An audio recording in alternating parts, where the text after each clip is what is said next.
Boa tarde, galera. Tô aqui gravando o nosso segundo vídeo falando do tema dízimos. E para começar, vou abrir aqui no livro de Gênesis, no capítulo 2. A gente vai começar aqui a leitura.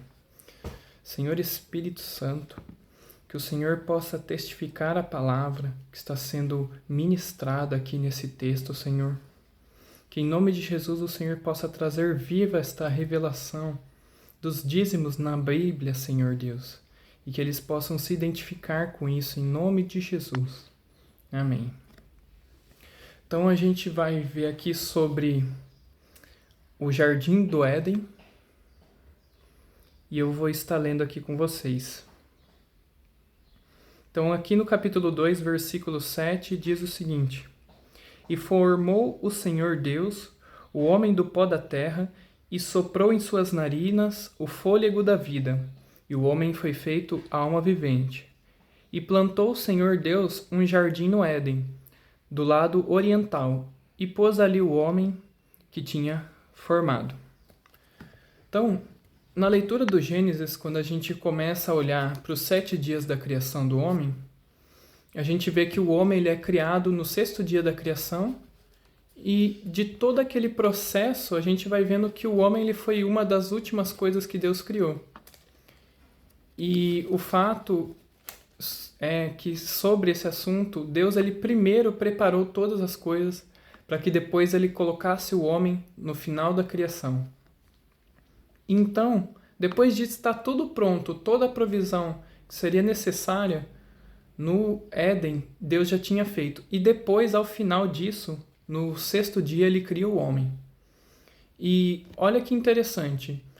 Se o homem ele foi criado no 6º dia, o 7º dia que Deus instituiu como um dia de descanso, o que acontece é que o primeiro dia de existência do homem, de Adão, ele já entrou no descanso do Senhor.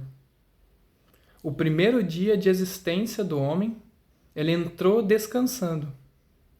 E mais do que isso, quando a gente observa o texto, aqui no versículo 8 diz que o Senhor Deus plantou um jardim no Éden. Então, o Éden era toda a porção seca que Deus já tinha preparado para que o homem vivesse. E no meio disso tudo, Deus ele plantou um jardim e dentro desse jardim, ele colocou o homem.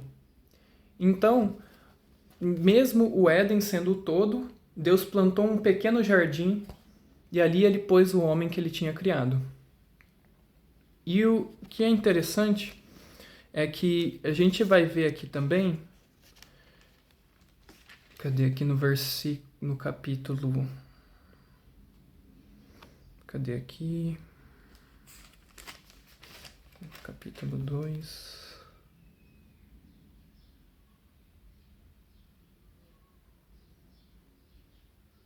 Aqui a gente também vai ler no versículo 15. E tomou o Senhor Deus o homem e o pôs no jardim do Éden para o lavrar e guardar. 16. E ordenou o Senhor Deus ao homem, dizendo: De toda árvore do jardim comerás livremente, mas da árvore do conhecimento do bem e do mal, dela não comerás, porque no dia em que dela comeres, certamente morrerás. Então, Adão ele estava dentro do jardim de Deus, um jardim que Deus plantou, e dentro desse jardim existia muitas árvores. Árvores que Deus tinha plantado para o homem, nesse jardim que o homem deveria lavrar e guardar. E mais do que isso, o mandamento que Deus deixou para Adão, ele não começa dizendo, olha, não coma da árvore da ciência do bem e do mal. O mandamento começa ordenando o quê? Que ele deveria comer de todas as árvores. É assim que começa o mandamento: de toda a árvore do jardim comerás. Então, a primeira parte do mandamento que Deus deu, olha, tá vendo esse jardim que eu plantei para você? Você vai comer dele. E isso não é uma opção, isso é uma ordem. Então, o homem que Deus tinha posto no jardim, ele comia daquilo que Deus tinha plantado. Mas aí agora a gente vai começar a entrar no sentido do dízimo. O dízimo é a provisão que Deus manda para o homem. E esse sempre foi o desejo de Deus. A bênção de Deus e o desejo dele é prover para o homem. Se alguém se apresenta Senhor, então todo Senhor, necessariamente, ele deve prover. Se alguém é escravo ou servo de alguém, é porque primeiro esse Senhor provê na vida do servo. Por mais que ele não tenha livre-arbítrio, por mais que ele não tenha escolha, seja talvez como um escravo, o Senhor é Senhor da vida dele porque ele provê. E não é diferente com Deus. Quando Deus ele se apresenta como Senhor, ele está dizendo: eu sou o teu provedor. Debaixo da minha tutela, debaixo das minhas leis você vai andar. Entendeu? Então, o senhorio está sempre atrelado à provisão.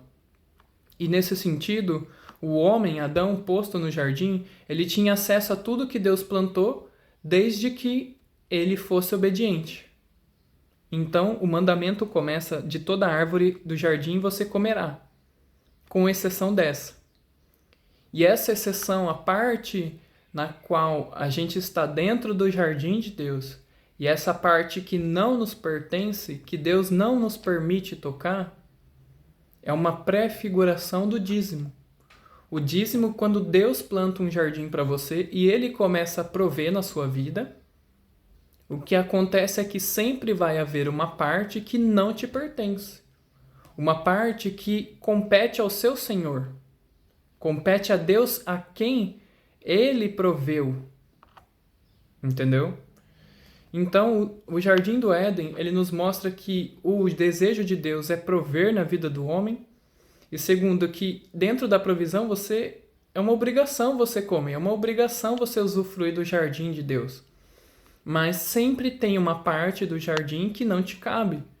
E essa parte é a que você devolve ao seu Senhor. A que você devolve àquele que plantou o jardim, aquele que deu a semente para você lavrar e guardar o jardim. Então essa é a parte que você devolve para Deus, porque ela não te pertence.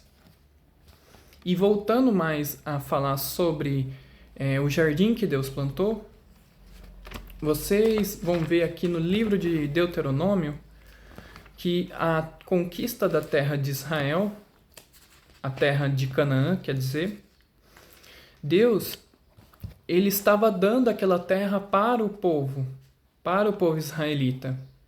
E por conta dos cananeus, eles terem alguns pecados que Deus abominava, não só de idolatria, mas prostituição e sacrifício, Deus ele usou Israel, o povo hebreu, como uma sentença contra o povo de Canaã. Então foi por essa razão que Deus deu a terra, para que eles expulsassem os moradores daquela terra. E aí o que acontece? Quando a gente vai aqui pro livro de Deuteronômio. Cadê aqui?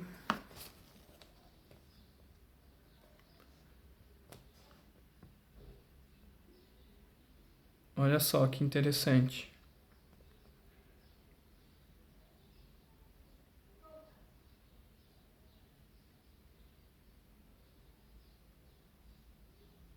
Aqui no capítulo 6, a gente começa a ver alguns detalhes da terra que Deus tinha plantado para Israel.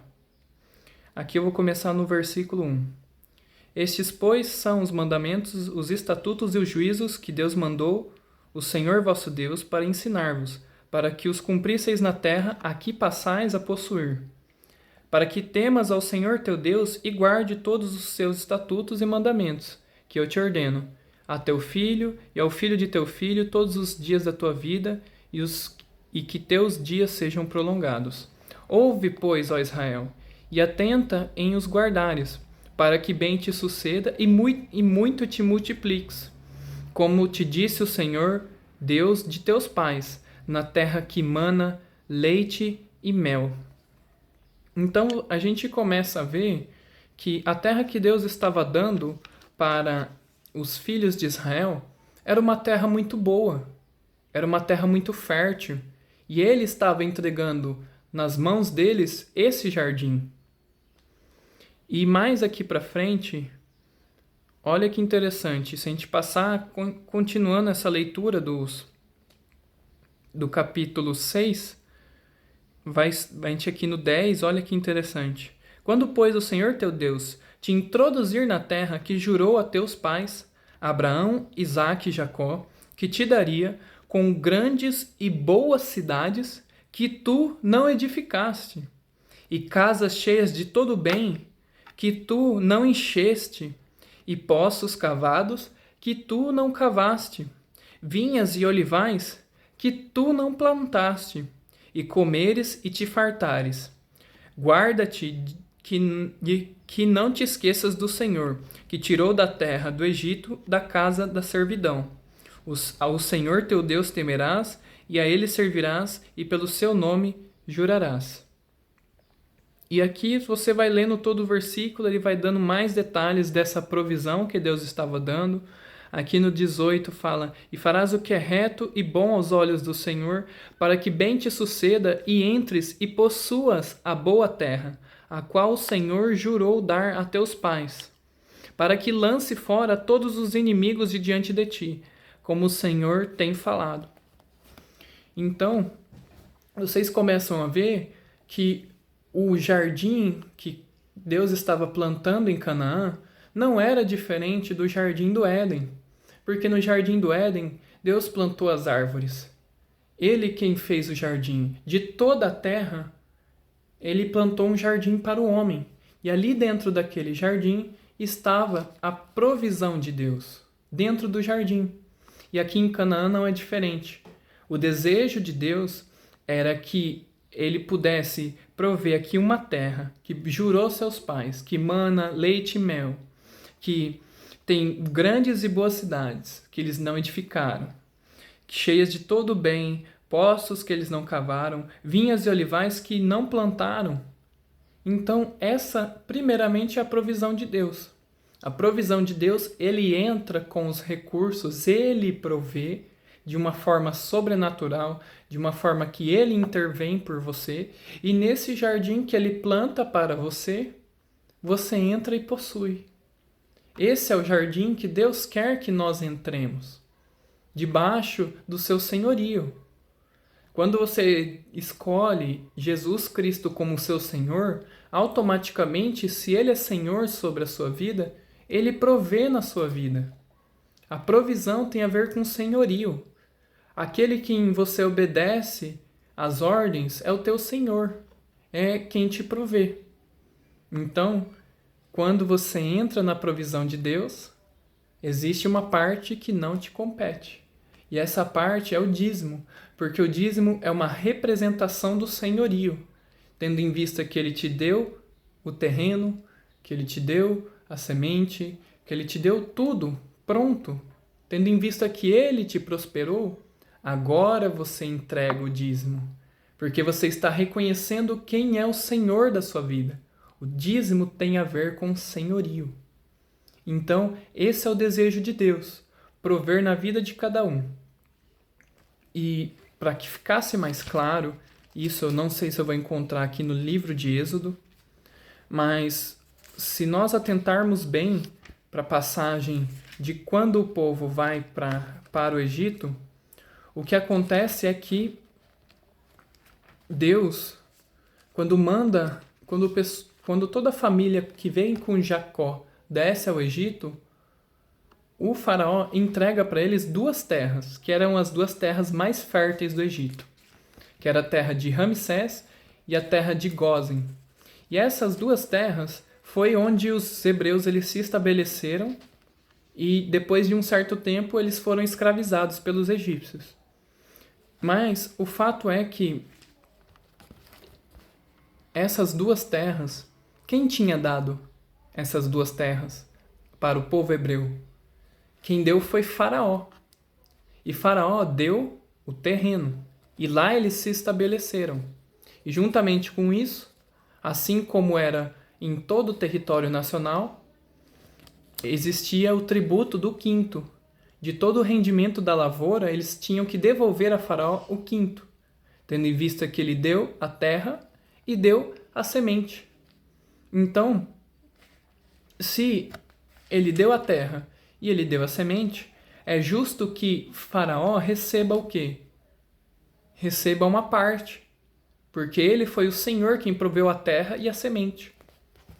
E aí, se ele deu a terra e a semente, logo ele é digno de receber o imposto, o quinto, que representava 20%. Então, aqui eu acabei de achar em Gênesis 47, que fala o seguinte aqui no 4. Disseram mais a Faraó: Viemos para peregrinar nesta terra, porque não há pasto para as ovelhas de teus servos, porquanto a fome é grande na terra de Canaã. Agora, pois, rogamos que teus servos habitem na terra de Gósen. Então falou Faraó a José, dizendo: Teu pai e teus irmãos vieram a ti. A terra do Egito está diante de ti. No melhor da terra faze habitar teu pai e teus irmãos. Habitem na terra de Gósen, e se sabes que entre eles há homens valentes, os porás por maiorais de gado sobre tudo o que tenho. E aqui você vai lendo o capítulo e você vai vendo que, aqui no versículo 11, E José fez habitar o seu pai e os seus irmãos e deu-lhes possessão na terra do Egito, no melhor da terra, na terra de Ramsés, como Faraó ordenara. E José sustentou de pão a seu pai e seus irmãos e toda a casa de seu pai, segundo as suas famílias. Então, se Faraó deu a terra e se Faraó deu a semente, e ele é o Senhor quem estava provendo para os hebreus, logo é justo que ele recebesse o quinto, que ele recebesse os 20%, que era o rendimento de quem trabalhava naquela terra. Então, de uma forma figurativa, de uma forma uma tipografia, Faraó estava tomando dízimos do povo de Israel. E enquanto todo o povo estava na terra do Egito e eles eram escravos no Egito, eles pagavam dízimos a Faraó. Porque Faraó era quem provia, era quem dava semente, era quem dava terra. Então, o que aconteceu? Quando o povo saiu do Egito, eles entenderam que na terra de Canaã era a terra em que agora o Senhor era Deus, que agora quem estava provendo era Deus. Então, se antes eles pagavam 20% a Faraó como tributo na sua provisão, agora eles entram na terra de Canaã e pagam os 10% a quem? A Deus. Porque ele estava provendo para o povo. Ele é quem estava dando um caminho aberto para que eles conquistassem a terra do Egito, ou melhor, a terra de Canaã. Era ele quem dava e entregava os seus inimigos nas suas mãos. E isso fica muito claro no livro de Josué, no capítulo 24, em que Josué está relembrando o povo de tudo que Deus fez. E aqui a gente começa a ver o seguinte. Cadê aqui? 24. É aqui, ó. 24, capítulo 24, versículo 11. E passando vós o Jordão e vindo a Jericó, os habitantes de Jericó pelejaram contra vós, os amorreus, os ferezeus, cananeus, heteus, girgazeus, reveus e jebuseus. Porém os entreguei nas tuas mãos. E enviei vespões adiante de vós, para que os expulsassem de diante de vós, como a ambos os reis dos amorreus, não com a tua espada, nem com o teu arco. E eu vos dei a terra em que não trabalhastes, cidades que não edificastes, e habitais nelas, e comei das vinhas e dos olivais que não plantastes. Então, quem preparou a terra de Canaã para o povo hebreu foi Deus. Deus estava dando a provisão. Ele era o novo Senhor, diferente de Faraó. Ele estava agora provendo. Então, se ele estava provendo, ele era digno do dízimo. E Deus ele recebe o dízimo através da mão dos sacerdotes, que Deus depois estabeleceu o sacerdócio levítico. Então, através dos sacerdotes, Deus recebia o dízimo. Era assim que Deus era reconhecido no seu senhorio. E era assim que o povo de Israel começou a entender que a provisão que eles tinham vinha propriamente de Deus. Eu espero que vocês tenham gostado dessa aula, tenham se identificado. E novamente eu quero fortalecer isso. Vocês têm um jardim que Deus quer plantar na vida de vocês. E quando vocês entrarem nesse jardim que Deus planta, que Deus faz, que Deus abre as portas sobrenaturalmente, então desse jardim vocês darão o dízimo. Se vocês não estão vivendo uma provisão tal qual esta, vocês podem pedir a Deus: Senhor, planta um jardim para mim. Se não está sendo suficiente para o seu sustento, se o seu salário é sempre apertado, pede para Deus plantar um jardim para você. E nesse jardim você vai usufruir como nunca viu na sua vida, porque a provisão vem de Deus. Ele é o Senhor de toda a terra. Em nome de Jesus. Amém.